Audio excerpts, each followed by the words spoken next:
प्रभु हमें चंगा करना है, मुझे हील करना है प्रभु यीशु हमारे बीच में शांदरे रबादाना रबस हालेलुया रबस शांदरे रीदा रबस शांदरे रे गादा। पिता परमेश्वर, सुंदर समय के लिए मैं धन्यवाद करता हूँ। एक और दिन प्रभु हमें दिया, प्रभु का झूरी में हालेलुया तुझी आराधना के साथ, फास्टिंग के साथ, उपवास के साथ, प्रार्थना के साथ आने के लिए प्रभु हमारा सहायता किया। हम धन्यवाद करते हैं जीसस। हालेलुया। आज का आराधना में प्रभु का हजूरी प्रकट होने के लिए प्रार्थना करता हूँ, बड़ा छुटकारा होने के लिए प्रार्थना करता हूँ, प्रभु चमत्कार होने के लिए प्रार्थना करता हूँ यीशु का नाम पे, आमीन। हालेलुया। सानिध्य महसूस करने वाला हाथ उठाकर, हालेलुया, प्रभु का हजूरी महसूस करने वाला हाथ उठाकर प्रभु का धन्यवाद। शादरे रे रे रे रे रे रे हालेलुया रबशादरे हालेलुया रबशादरे। गीत गाकर हम प्रभु का आराधना करें। हालेलुया रबशादरे शादरे हालेलुया।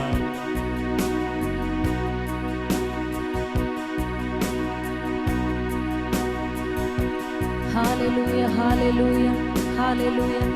हम मिलकर प्रभु का हजूरी पर आराधना के लिए आया है। हालेलुया हालेलुया।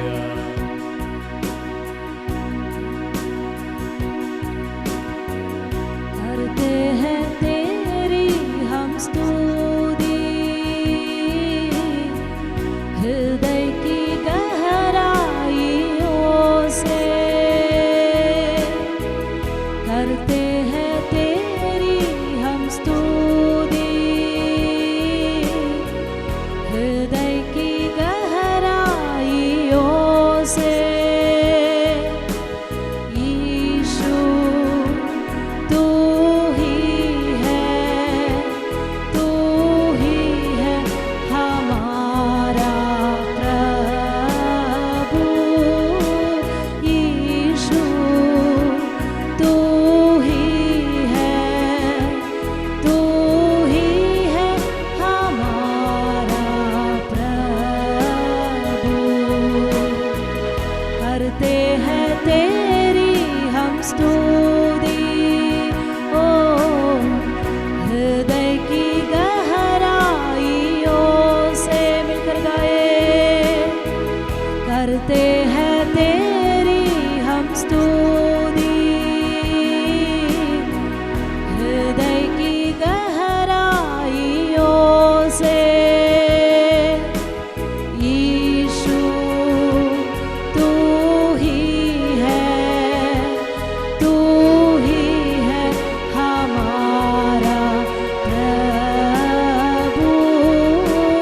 यीशु तू ही है, तू ही है हमारा प्रभु।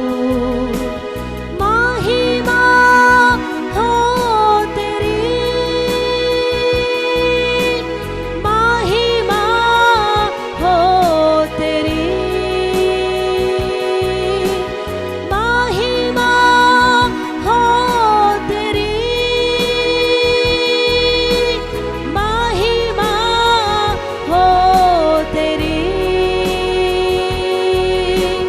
ऊंचा और ऊंचा, सबसे ऊंचा रहे तेरा नाम।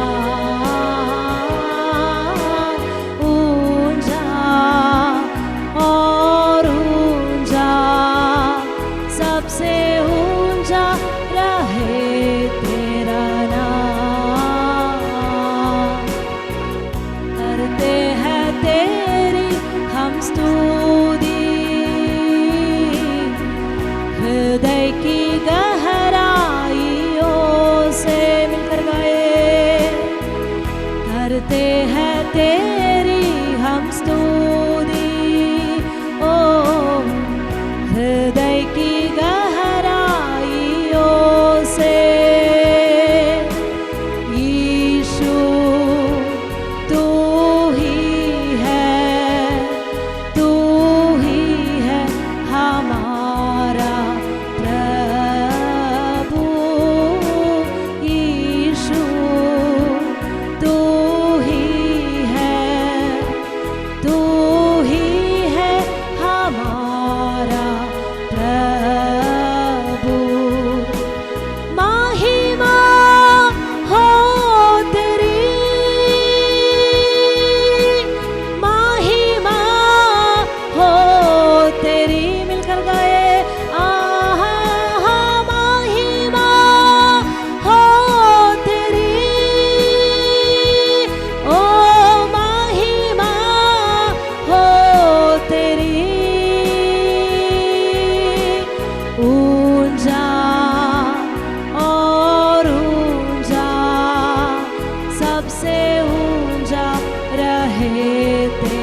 सबसे ऊंचा रहे तेरा नाम,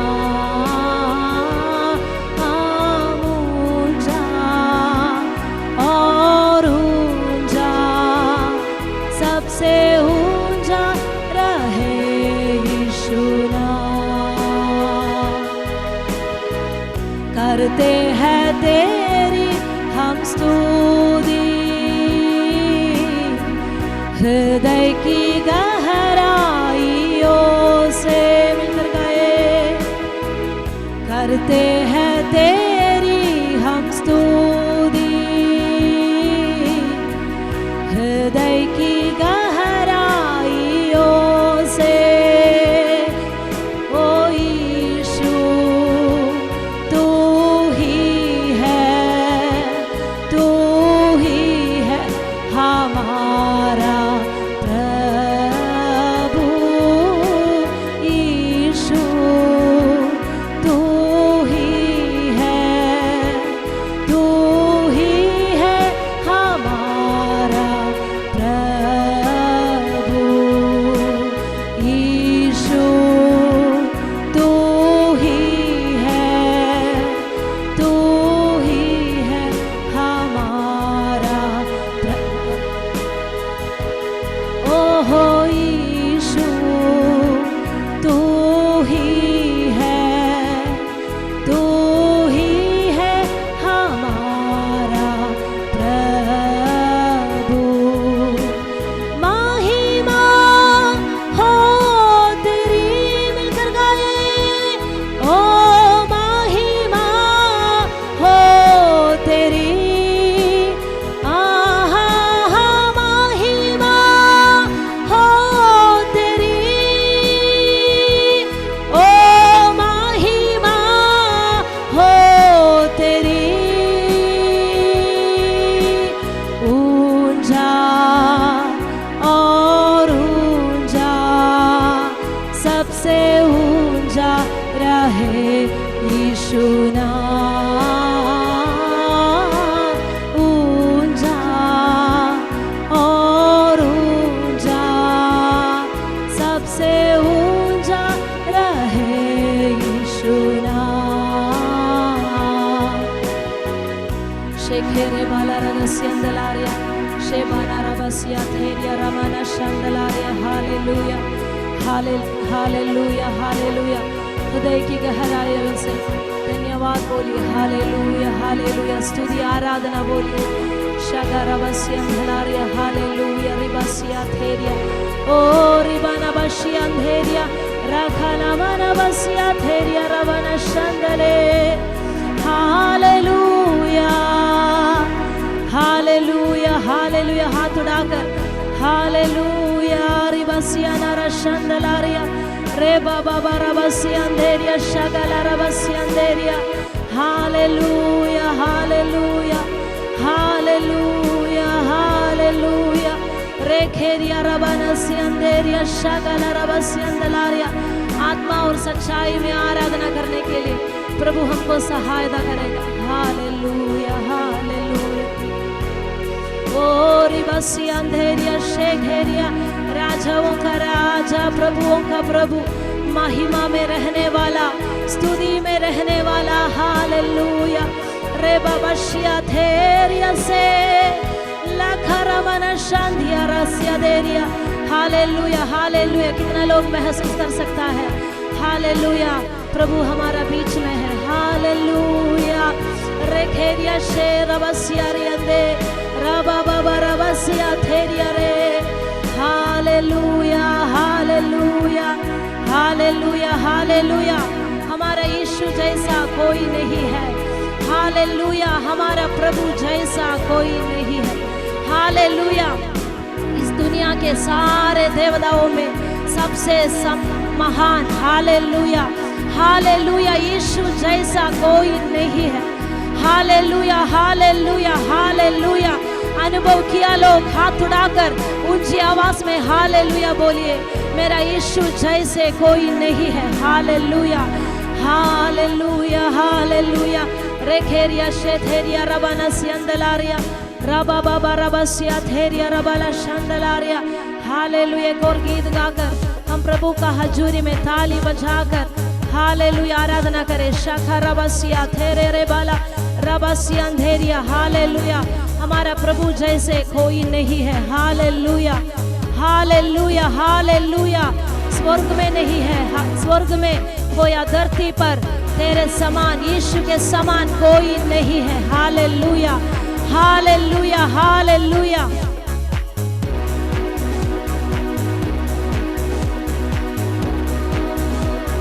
हे प्रभु देवताओं में तेरे समान है कौन, स्वर्ग में हो या धरती पर तेरे समान है कौन। हे प्रभु देवताओं में तेरे समान है कौन, स्वर्ग में हो या धरती पर तेरे समान है कौन। यीशु जैसा कोई नहीं, यीशु जैसा कोई नहीं, ओहो यीशु जैसा कोई नहीं, यीशु जैसा कोई नहीं।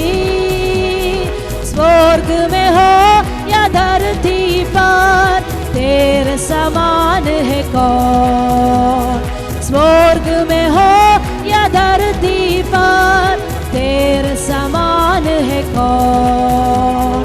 हे प्रभु देवताओं में तेरे समान है कौन, स्वर्ग में हो या धरती पर तेरे समान है कौन। यीशु जैसा कोई नहीं, ओहो यीशु जैसा कोई नहीं। स्वर्ग में हो या धरती पर तेरे समान है कौन, स्वर्ग में हो या धरती पर तेरे समान है कौन। दूधों के भोजन से अपने लोगों को तृप्त किया, दूधों के भोजन से अपने लोगों को तृप्त किया। तेरे जैसा है न कोई जो प्रेम करे अपने लोगों से, तेरे जैसा है न कोई जो प्रेम करे अपने लोगों से।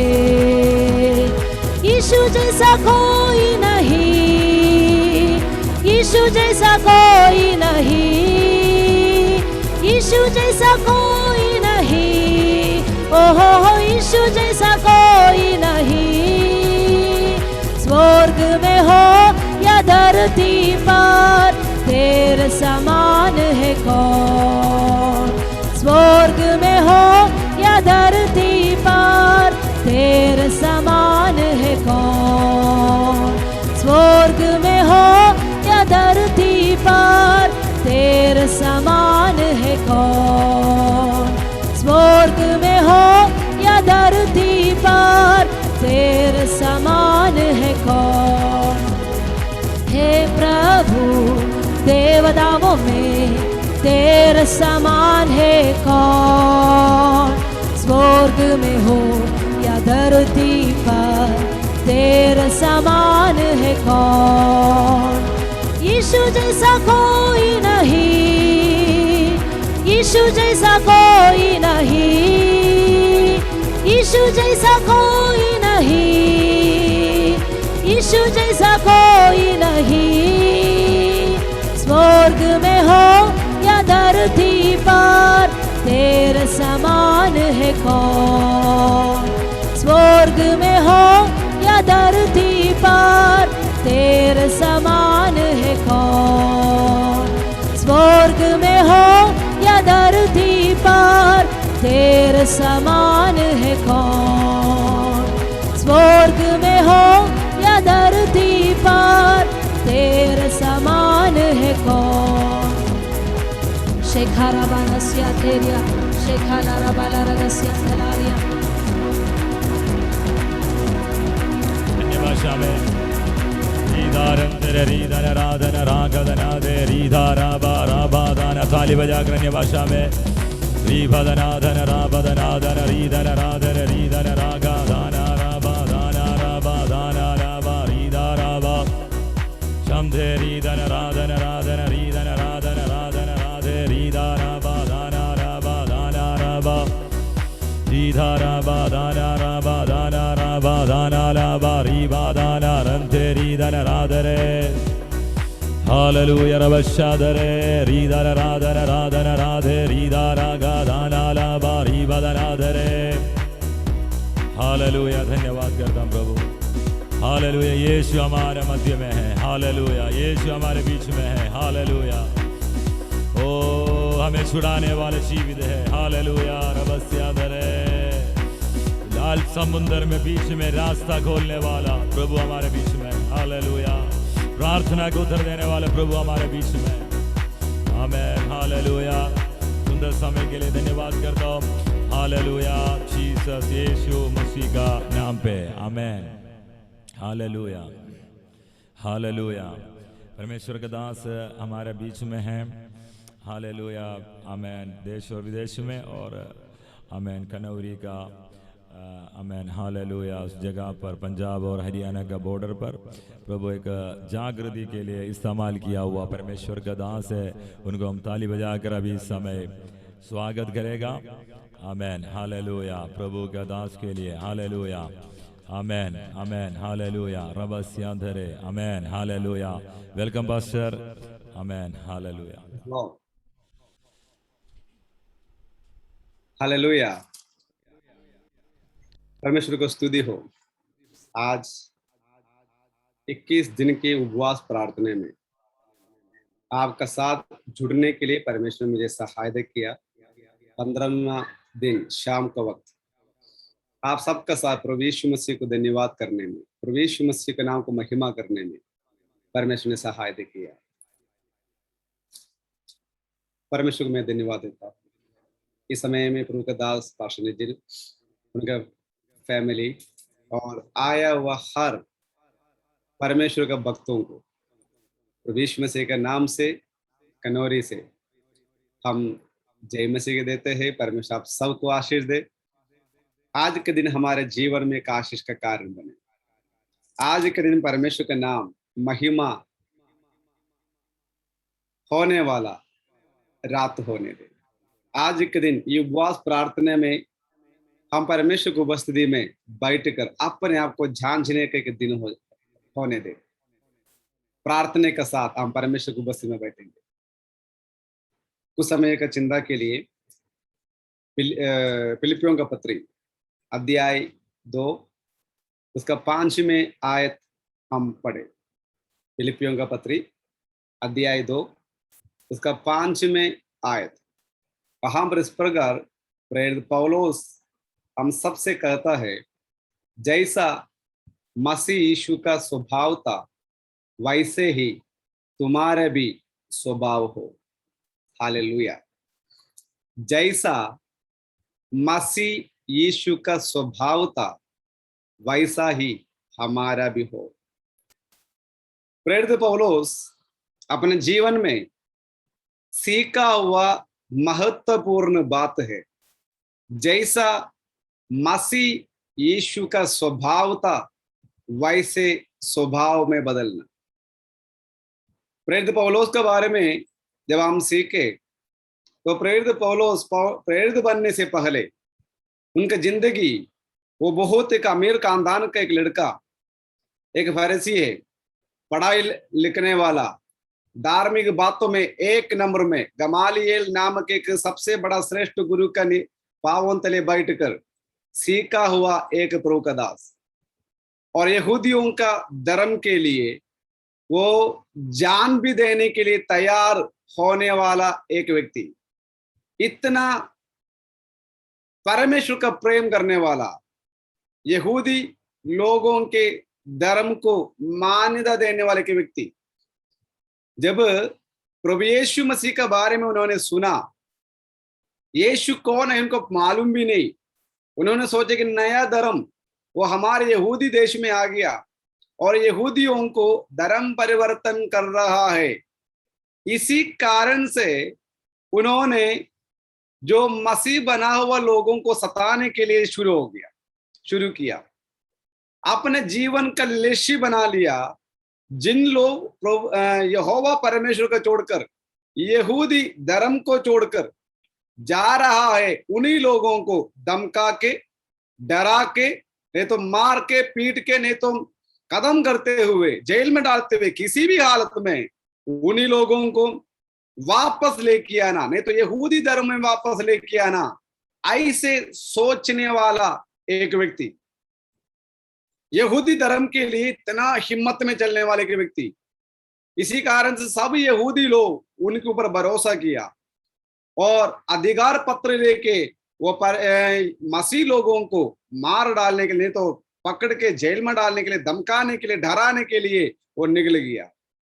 लेकिन दमस्कस नामक एक रास्ते में वो जाने के समय में कलीसिया सब प्रार्थना कर रहे थे। वो प्रार्थना करने वाले कलीसिया वहां पर इस प्रकार कुछ काम किया। प्रार्थना करने समय में स्वर्ग का परमेश्वर प्रभु यीशु मसीह स्वर्ग से एक और बार उतर के आया, एक चमक दिया। वो एक चमक से वो घोड़े में से नीचे गिर गया, उनका आंख बंद हो गया। 3 दिन उसको क्या हुआ है डिटेल उसको भी कुछ पता नहीं, लेकिन एक प्रभु का दास उनके घर पे आया और कहा परमेश्वर ने मुझे भेजा। उन्होंने प्रार्थना किया, उनका आंखों से कुछ नीचे गिरा, वो रोशनी पाए, वो देखने लगा। तब से लेकर ये व्यक्ति को पता चला मैं विश्वास करने वाला, उसी विश्वास से बढ़कर मुझे कुछ और सीखना जरूरी है। ऐसे सीखने के लिए दुनिया में एक ही व्यक्ति है, उनका नाम है यीशु मसीहा। ऐसे कि यीशु मसीहा के बारे में उन्होंने ज्यादा सीखने के लिए शुरू किया और सीखने के समय उसको एक बात पता चल गया, जैसा यीशु मसीह का स्वभाव था वैसा ही स्वभाव में एक व्यक्ति बदलना जरूरी है। सेवकाई के शुरुआत में ये प्रभु का दास के हाथों से कई बातें ऐसे हुआ, कई लोगों को दुख पहुंचाने वाला कई बातें हो चुका, लेकिन मृत्यु का समय जब उनको देखे तब हमें एक बात पता चलेगा, जैसे यीशु का स्वभाव था वैसा ही इनका स्वभाव में एक बदलाव आ गया। जब हम प्रेरितों का काम अध्याय 12 का आखिरी आयतों में पढ़ने की जरूरत नहीं, वहां पर पहले मिशनरी सेवकाई के लिए तैयार होने वाला 2 लोगों को हम देख सकते हैं। अध्याय 13 उसका पहले आयतों में हम पढ़े तो वहां पर कुछ भविष्य वक्त लोग अंताकिया के कलीसिया में बैठ के उपवास और प्रार्थना में बैठ रहा था। ऐसे उपवास और प्रार्थना में बैठने के समय में पवित्र आत्मा 2 लोगों को सेवकाई के लिए अलग करने के लिए कहा गया। 2 लोगों को, बरनबास और पौलुस। कलीसिया को सताने वाला पौलुस के जीवन में परिवर्तन आने के बाद वो एक भविष्यवक्ता बन गया, वो प्रभु का दास बन गया और परमेश्वर के सेवकाई करने के तैयार हो गया। कई जगहों में जाके वो सेवकाई तो किया। अध्याय 12 उसका आखिरी आयत में इस प्रकार लिख रखा, बरनबास, पौलुस, साथ में यूहन्ना नामक मरकुस, ये 3 लोग सेवकाई वाला इधर उधर करके हमेशा अंताकिया में वापस आते थे। लेकिन यहाँ हम 13 अध्याय में जब प्रार्थना कर रहे थे उस वक्त पवित्र आत्मा इस प्रकार कहा, अब पौलुस और बरनबास को सेवकाई के लिए अलग किया जाए। तो पहली मिशनरी जर्नी, जो पहले सेवकाई का यात्रा शुरू करने तैयार हो गया, तो उसके बीच में एक व्यक्ति आके कहा मैं भी तुम्हारे साथ आना चाहता हूं। उनका नाम है मरकुस। ये लोग सेवकाई करने के लिए निकल गया।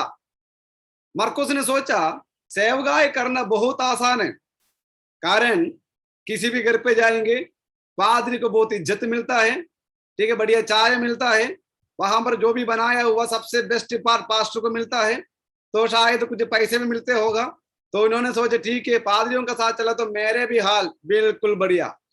लेकिन सेवकाई के दूसरा भाग भी है, कष्ट, परेशानी, उपवास, प्रार्थना, दुष्टात्मा को निकालना, चंगाई करवाना, कई बातें, दूसरे बातें।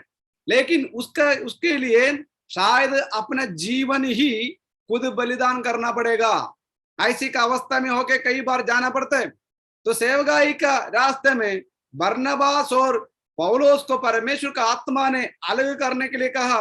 वो लोग तैयार हो गया, पेट्टी वगैरह पे कर लिए सेवकाई करने के लिए। तो मरकुस ने सोचा, एक छोटा सा लड़का था, उसने सोचा मैं भी इनके साथ चलूं। कारण मरकुस का माता पिता परिवार सारे बहुत विश्वासी लोग है, कारण पवित्र आत्मा उतरा वो मरकुस का जो कोटि में है, वो मरकुस के घर में आराधना चलता था यरूशलेम के अंदर, सब कुछ इतना टॉप में चलने वाले के परिवार। तो उस लड़के ने सोचा मैं सेवकाई के लिए बिल्कुल भी योग्य है। ऐसे सेवकाई के लिए पौलुस के साथ बरनबास के साथ मरकुस भी चले गया। जाके जाके जाके जाके उन लोग पहुंच गया, जो 13 अध्याय के 13 आयत जो पढ़े, वहां पेरगा नामक एक जगह में पहुंच गया।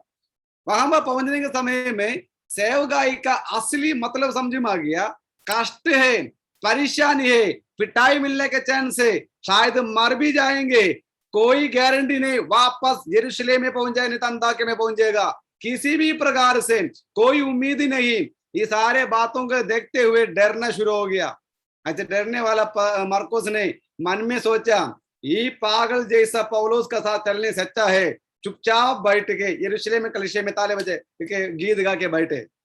उन्होंने पौलुस को और बरनबास को रास्ते में छोड़कर बोले तुम लोग जा, क्योंकि कोई उम्मीद नहीं, सेवकाई करके वापस आएंगे। वो वापस अपने जगह में चले गया। काफी साल सेवकाई करके पहले मिशनरी सेवकाई को कदम करते हुए पौलुस और बरनबास वापस जहां से निकलिया था वहां पर पहुंच गया। वहां पहुंचने के बाद पहले मिशनरी सेवकाई के अंदर में जो जो सेवकाई परमेश्वर ने किया है वो सारे कहानियों को बताना शुरू किया। बताया वहां पर ऐसे चमत्कार हुआ जी, वहां पर इतना कलश स्थापना किया जी, हम लोग प्रार्थना के लोग चंगा हो गया जी, कई बातें बोल दी, सारे कलिसिया कहा सबार परमेश्वर के नाम को महिमा हो। तो सबसे पीछे बैठ के ये मरकुस ये सब कुछ सुन के ऐसे लगा ओह मैंने बड़ा गलती किया। कौन सा गलती? सेवकाई छोड़ के आना नहीं चाहिए था। जितना तारीफ, जितना जो तालियां बजा रहा है ये पौलुस और बरनबास के लिए हो रहा है, साथ में मेरा भी होना वाला था, लेकिन मैंने इस सेवकाई को छोड़ के चले गया। कई दिनों के बाद वचन में इस प्रकार लिख रखा है, प्रेरितों के काम अध्याय 15 उसका आखिरी आयत तो मुझे पढ़े। तो पौलुस ने कहा बरनबास से, बरनबास आइए हम मिलकर उसी सेवकाई में, पहले सेवकाई में जाके जितना कलीसिया को स्थापना किया था उन्हीं कलीसिया में जाके दोबारा जाके मिले। दोनों एक ही मन का था, एकदम बोल दिया सही बात है हम चले, क्योंकि सेवा करने वाला आत्मा उसके अंदर था। ऐसे जोश आ गया हमें जाना है। जब ये जाने के लिए तैयार हो गया, मरकुस चुपके से आया, हाँ जी मैं भी। पौलुस को मरकुस को देखते ही गुस्सा आया, कहा ये बंदा हम मरने वाला अवस्था में था उस वक्त हमें छोड़ के गया हुआ, अभी मैं इनको लेके नहीं जाएंगे। बाइबल में इस प्रकार लिख रखा पौलुस और बरनबास के बीच में बहुत बड़ा झगड़ा हुआ। ऐसे झगड़ा हो गया, इंग्लिश शब्द को जो पढ़ा तो बिग कॉन्फ्लिक्ट, वहां पर ऐसे हो गए, बहस नहीं हुआ, बिल्कुल झगड़ा, हंगामा हो गया। उस हिसाब से ऐसे हंगामा होने वाले का अवस्था, पादरियों के बीच में झगड़ा होना नहीं चाहिए, लेकिन ये मरकुस के कारण इतना बड़ा झगड़ा हो गया। वो सेवकाई का जो एक झुंड था, एक मन था, वहां पर टूट गया। बाइबल में इस प्रकार लिख रहेगा पौलुस सीलास को लेके चले गया, बरनबास मरकुस को लेके चले गया। बरनबास के बारे में फिर हमें कोई आइडिया नहीं। सालों बीत गया, काफी सालों के बाद पौलुस अभी रोम में एक जेल के अंदर उसका अंतिम समय गिन रहा है। दूसरी तिमुथियुस का पत्री, जब पौलुस सबसे आखिरी पत्री करके लिखा, उसी पत्री का समय आ गया, तो वहां पर पौलुस एक एक व्यक्ति का सेवकाई के बारे में वो ध्यान दे रहा था। मैंने ऐसे सेवकाई किया, मैंने ऐसे कर दिया, हे तिमुथियुस मैं यहाँ पर अकेला पड़ गया है, जल्दी मेरे पास आना है। ये सब कुछ बातें करने के समय में आखिरी शब्दों में इस प्रकार लिख रखा है, जो उसका अध्याय 4 उसका 11 में इस प्रकार लिख रखा है, अब मेरे पास सिर्फ लूका ही है, बाकी कोई भी नहीं। तुम जल्दी से जल्दी यहाँ पहुंचने के लिए कोशिश करना, लेकिन जब आएगा एक बात ध्यान रखना, मरकुस मेरे लिए बहुत काम का एक व्यक्ति है, इसलिए उन्हें भी मेरे पास लेके आना। भाई सालों पहले एक व्यक्ति का कारण झगड़ा होकर सेवगाई को तोड़ दिया। बरनबास और पौलुस के एक सेवगाई के झुंड था, उस झुंड को तोड़ दिया। तोड़ने का कारण कौन है पूछा तो पौलुस एक शब्द में बोलेगा, मरकुस के कारण। यदि मैं है तो, नहीं तो और कोई हम में से कोई भी है तो, ऐसे का अवस्था हमारे जीवन में आ गया, किसी भी प्रकार ऐसे के व्यक्ति को जिंदगी में हम हमारे कलिशे में लेके नहीं आएंगे। लेकिन प्रभु यीशु मसीह को देखने वाला पौलुस इस प्रकार निर्णय ले लिया, मैं जहां पर एक व्यक्ति को ना कहा था उनको मुझे वापस लेके आना है। कार्य यीशु मसीह को जब देखा तब यीशु मसीह को देखने समय में एक बात पता चला, जिस वक्त यीशु मसीह क्रूस में मरा, तीसरे दिन जीवित हो गया, अपने चेलों से कहा मैं जीवित हो गया जी। ये सब कुछ बोलने के समय में वहां पर एक बात तो हो गया, पौलुस एक दिन रात को बता रहा है, भाई अभी यीशु तो आने वाला सिस्टम तो है नहीं, मैं मछली पकड़ने के लिए जा रहा हूँ। 12 चेलों के झुंड था, वो 12 चेलों के झुंड में भाई साहब ने कड़ा होकर बोलने के साथ 6 और लोगों को लेके मछली पकड़ने के लिए चले गया। उसमें तो कुछ लोग मछुआरे थे, कुछ और कोई काम करने वाले थे। लेकिन पतरस ने क्या कर दिया, 3.5 साल में 12 चेलों को बनाने वाला प्रभु यीशु मसीह, और 12 चेलों में से कमाल का 6 लोगों को लेके गया। मतलब एक तो मर गया, अभी 11 है, और 11 में 7 लोग अभी मछली पकड़ने के लिए चले गया, बाकी 4 बज गया, और 4 तो चुपचाप के बैठे घर पे, लेकिन 7 लोग मछली पकड़ने के लिए चले गया। उसका कारण कौन है पूछा तुम, पतरस। पतरस एक हिसाब से हमारा भाषा में बोल दिया तुम, यीशु मसीह ने बनाया हुआ 12 लोगों को, चेलों को क्या कर दिया, दोबारा मछली पकड़ने वाला सिस्टम में लेके गए, मतलब पीछे लेके गए विश्वास में से।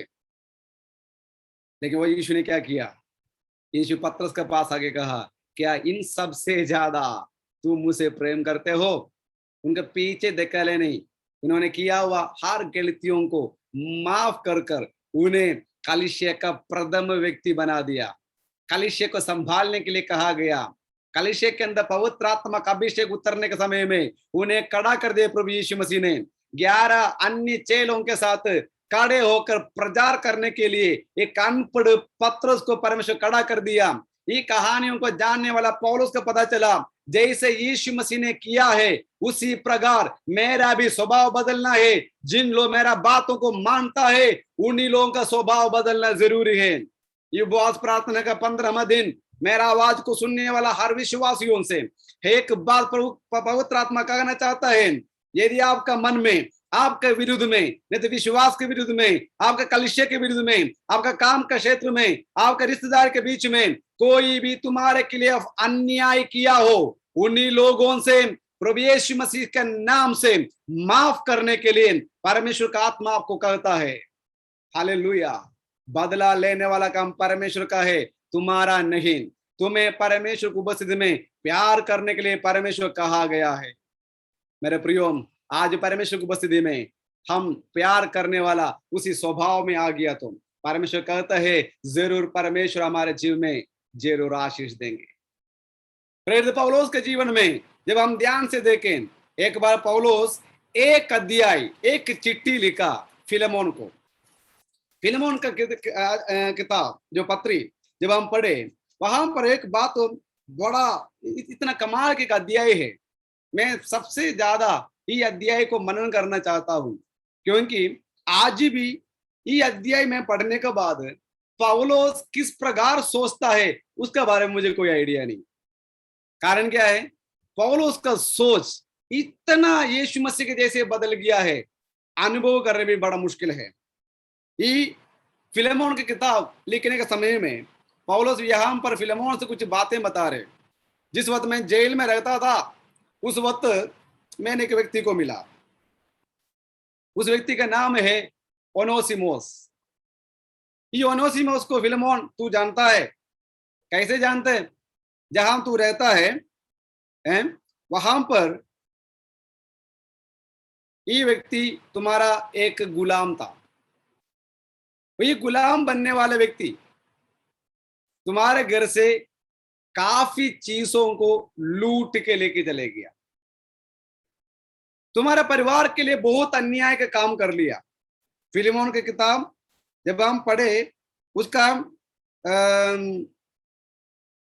18वें आयत पढ़े, वहां पर इस प्रकार लिखा, तुम्हारे खिलाफ काफी अन्याय किया हुआ एक व्यक्ति है। ये व्यक्ति कोलोसिया का फिलेमोन के जीवन में, कोलोसिया के कलीसिया के अंदर में फिलेमोन रहता है।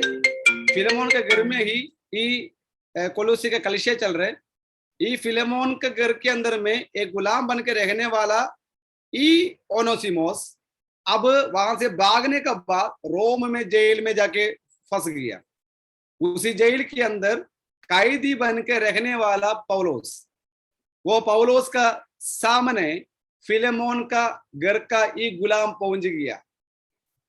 मेरे प्रियो, पौलोस नाम के एक व्यक्ति का सामने एक व्यक्ति फंस गया तो चाहे वो गुंडा हो, चाहे वो मवाली हो, चाहे वो गुलाम हो, चाहे वो कुकर्मी हो, किसी भी प्रकार के व्यक्ति हो, यीशु मसीह का बिना बोलकर वो व्यक्ति को पौलोस नहीं छोड़ेगा।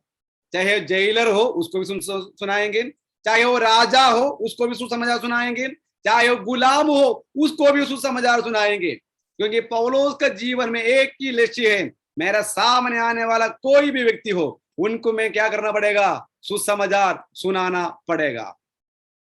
ऐसे सुसमाचार सुनाने वाला व्यक्ति ओनेसिमुस के पास आ गया, सुसमाचार सुनाना शुरू किया। एक गुलाम को देखकर पौलोस सैड होना चाहिए था, कारण पौलोस के जिंदगी के बारे में देखा तो पौलोस एक बहुत अमीर खानदान में जन्म होने वाला व्यक्ति, वो जन्म से ही 2 देशों का नागरिकता हाथ में रखने वाले व्यक्ति, और रोम का भी इस्राएल का भी नागरिकता रखने वाला, जन्म से रखने वाले के व्यक्ति। ऐसे के व्यक्ति एक गुलाम का सामने किसी भी हालत में नहीं बैठ सकता, लेकिन उनके अंदर में जैसा प्रभु यीशु का स्वभाव पहुंच गया, उसी दिन से लेकर उनका इस निर्णय ले लिया, जैसा प्रभु यीशु मसीह स्वर्ग छोड़कर इस दुनिया में मनुष्य के बीच में आ गया है, उसी प्रकार मेरा स्वभाव को भी मुझे बदलना जरूरी है। तो उसका सामने एक गुलाम बन के आया, वो ओनेसिमुस को देख के वो मुंह फिरा नहीं, उनके पास से सुसमाचार सुनाना शुरू किया, वो उद्धार पा लिया। ऐसे उद्धार पाने वाला उस व्यक्ति को देख के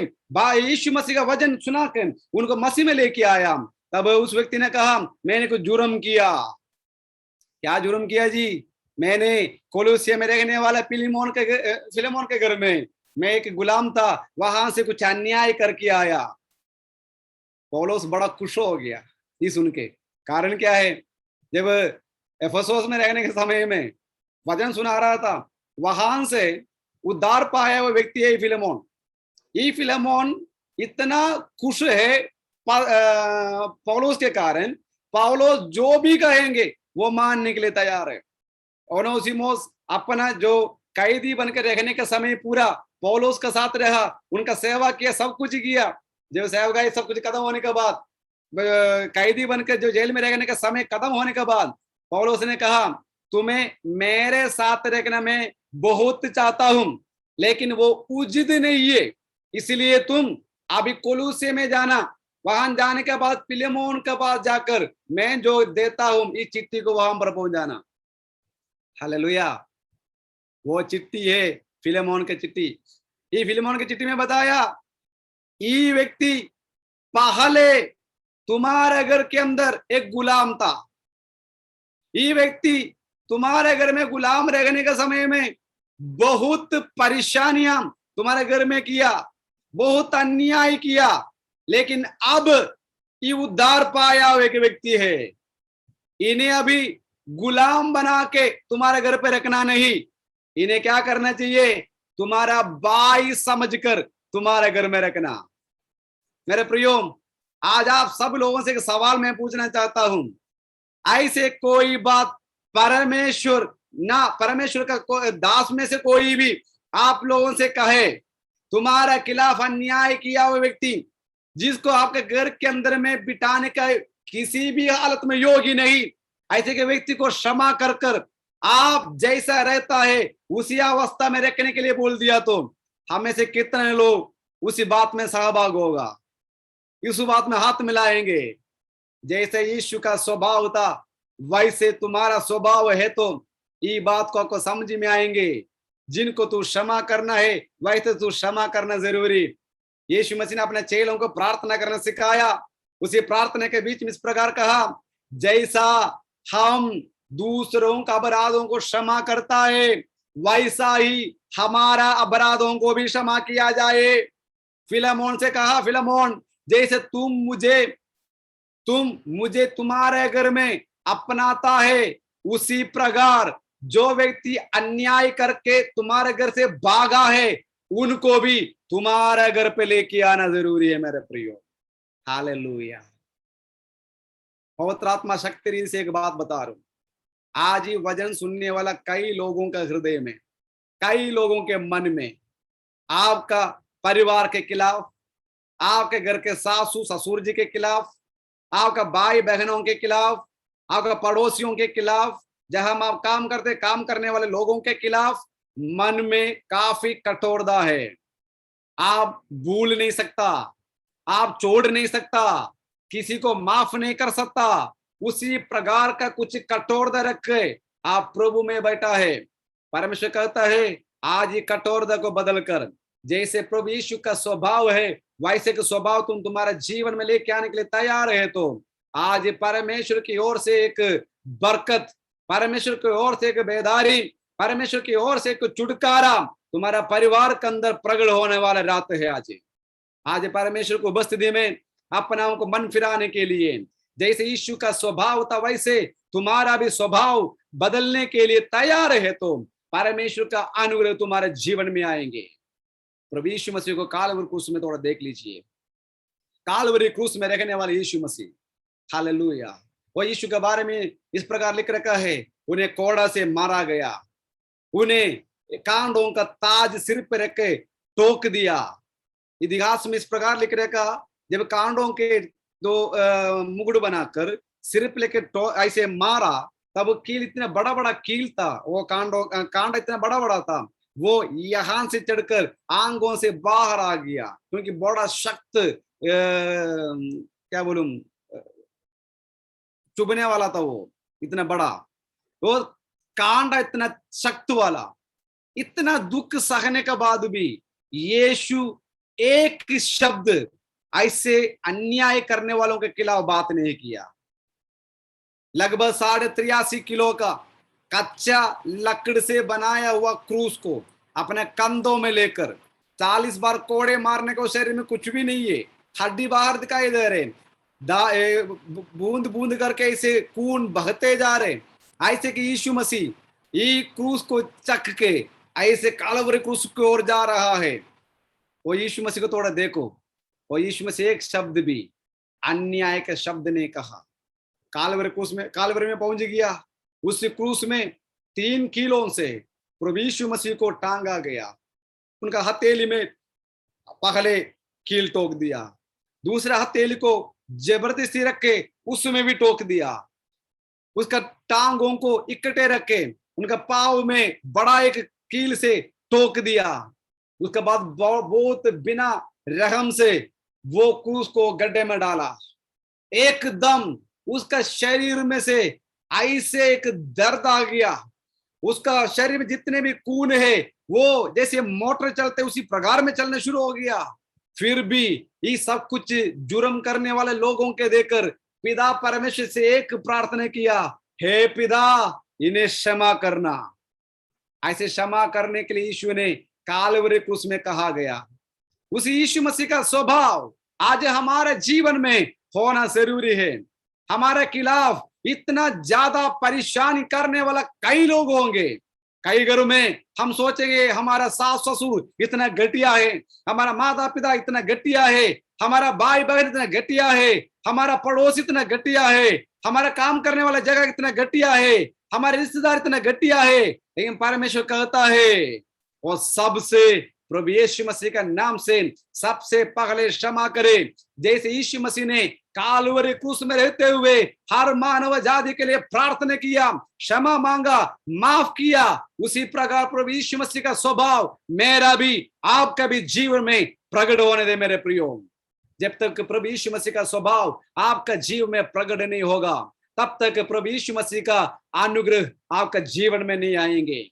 इन दिनों में कई बार हम प्रार्थना करते हुए प्रभु को उपस्थिति में आते हैं, लेकिन परमेश्वर कहते हैं तुम्हारा प्रार्थना का उत्तर तुम्हारे जीवन में इसलिए नहीं मिल रहा है क्योंकि तुम्हारे जीवन में कई ऐसे जगह है अभी तक कोई बदलाव नहीं है।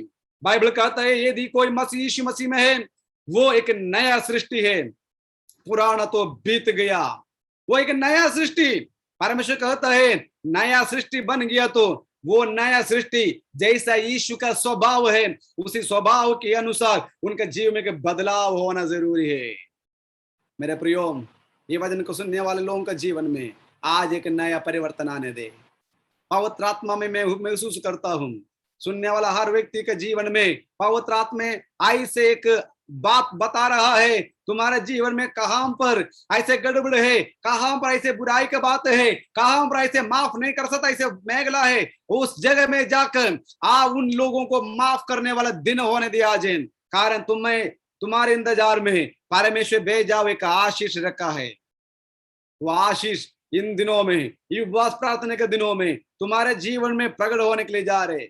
उपवास प्रार्थना का 15वां दिन मैं एक बात आत्मा से कहना चाहता हूं, जिस विषय के ऊपर आप प्रार्थना करता है वो प्रार्थना करने वाले विषय के ऊपर परमेश्वर का स्वर्गदूत अभी उस उत्तर को स्वर्ग से लेके खड़ा है।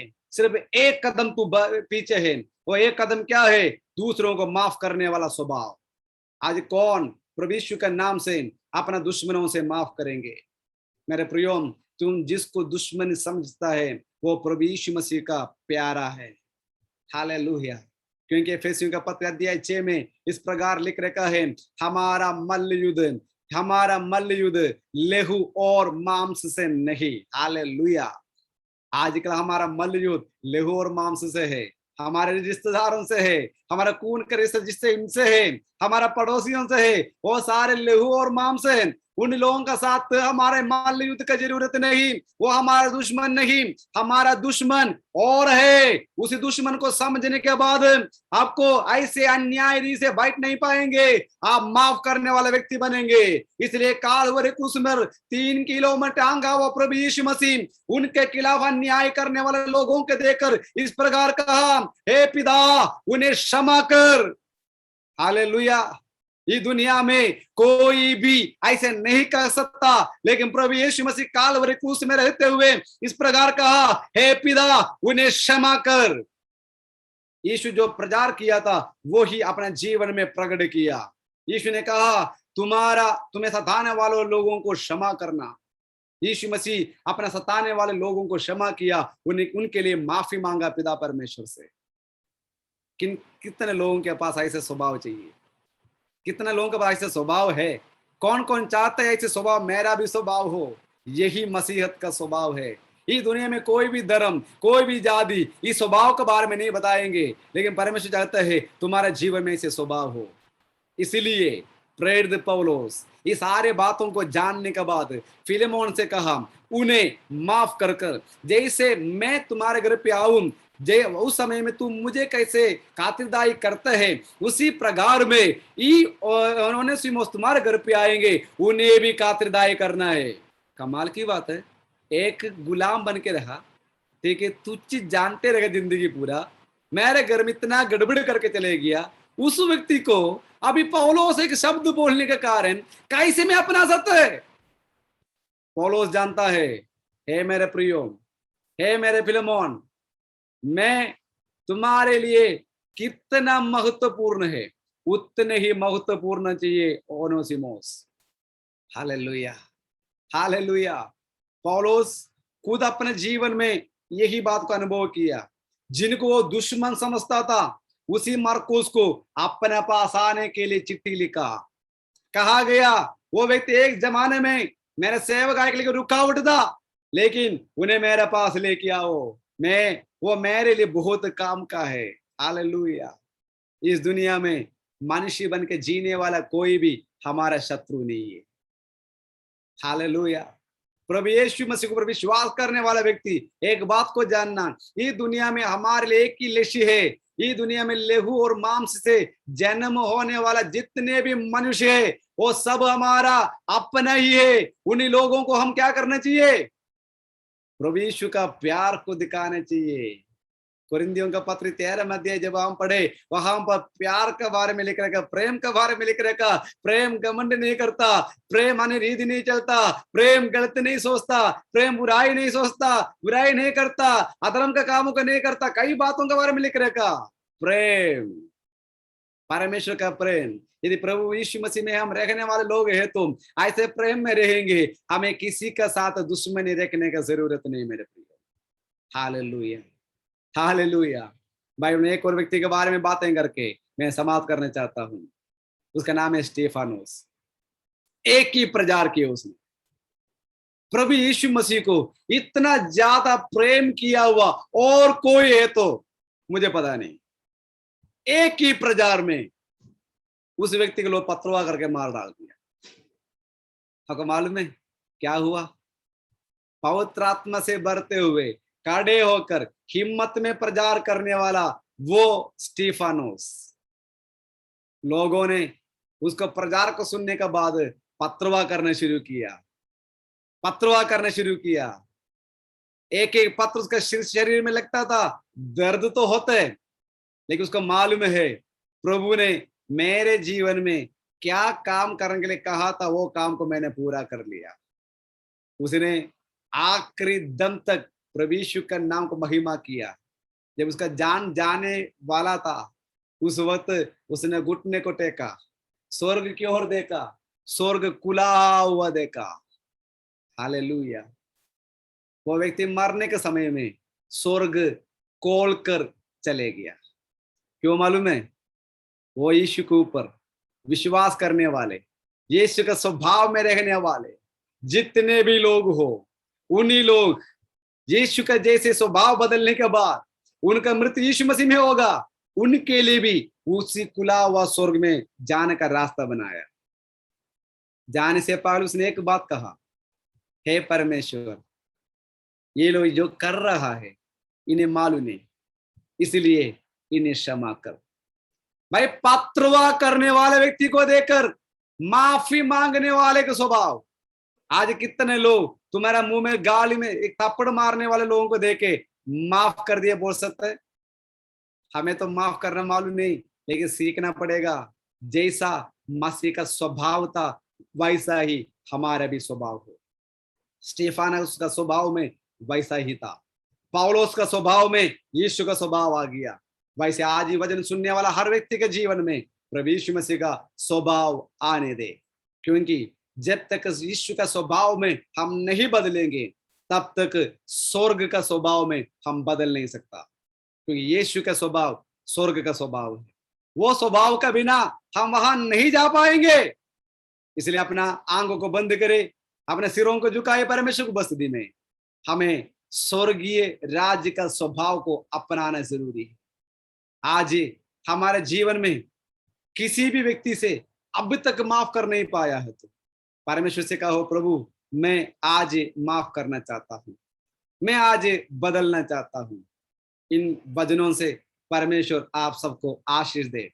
इतना समय प्रभु का वचन प्रचार करने के लिए मदद किया हुआ प्रभु का दास पास्टर निजिल को, उनके फैमिली को, कलिसिया को प्रभु यीशु मसीह के नाम से धन्यवाद देता हूँ। परमेश्वर आप सबको आशीष दे।